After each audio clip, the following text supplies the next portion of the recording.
ඉතින් ඔයාලට කොහොමද? ඔන්න අදත් මම අලුත් වීඩියෝ එකක් අරගෙන ආවා. මම අද හදාගන්න යන්නේ රස වගේම ගුණත් තියෙන බබාට බත් එක්ක කවන්න පුළුවන් ව්‍යංජනයක්. ඉතින් මම ඒකට එකතු කරගන්නවා පරිප්පු. පරිප්පු ටිකක් හොදලා අරගෙන ඒකටම ලුණු, සුදු ලුණු ගෙඩියක්, කරපිංචා ටිකක් තමයි මම එකතු කරගන්නේ.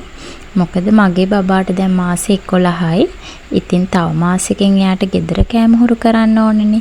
ඉතින් එකපාරේ දේවල් කරන්න අමාරු නිසා මම හිතුවා දැම්මින් දැම්ම එයාට මේ වගේ හොදි එක්ක බත් කවන්න. ඉතින් මම මේකට එකතු කරගත්තේ මස් කෑල්ලක්, ඒ වගේම ලුණු චුට්ටක් දාගත්තා. ඒකටම කහ කුඩු චුට්ටක්, තුන පහ කුඩු චුට්ටකුත් දාලා වතුර ටිකකුත් දාලා මේ වගේ හොඳට කවලම් කරගෙන මම ඒක දැන් ලිපේ තියනවා. ඉතින් හොඳට උතුරගෙන එනකොට මම ඒකට එකතු කරගන්නවා නිවිති කොලයක්. ඉතින් නිවිති ගොඩක් ගුණයිනේ බබාලට.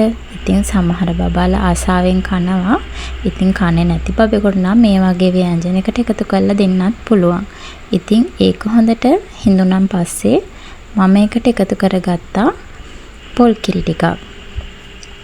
ඉතින් පොල් කිරි ටිකක් දාලා ඒක මේ වගේ උතුරගෙන යද්දී අපට ලිප ඔෆ් කරගන්න පුළුවන්. ඉතින් මගේ බබා නම් මේ විදිහට හදලා දුන්නාම බත් කනවා. ඔන්න දැන් කෑම එක නම් ලෑස්ති. එකතැන ඉඳගෙන නම් කෑම කවන්න අමාරුයි. ඒ නිසා මං ඉතින් එයා යන තැනට යනවා කෑම එකත් අරගෙන. කොහොම හරි අපට ඕනේ බත් ටික කවා ගන්නනේ. ඉතින් මගේ මැනික ඔන්න බත් නම් කනවා. ඉතින් ඔයාලටත් ඉන්නේ මාසේ 10ක 11ක වගේ බබෙක් නම් මේ විදියට try කරලා බලන්න. ඉතින් තවත් දවසක අලුත් වීඩියෝ එකක් අරගෙන එනකම් ගිහින් එන්නම්.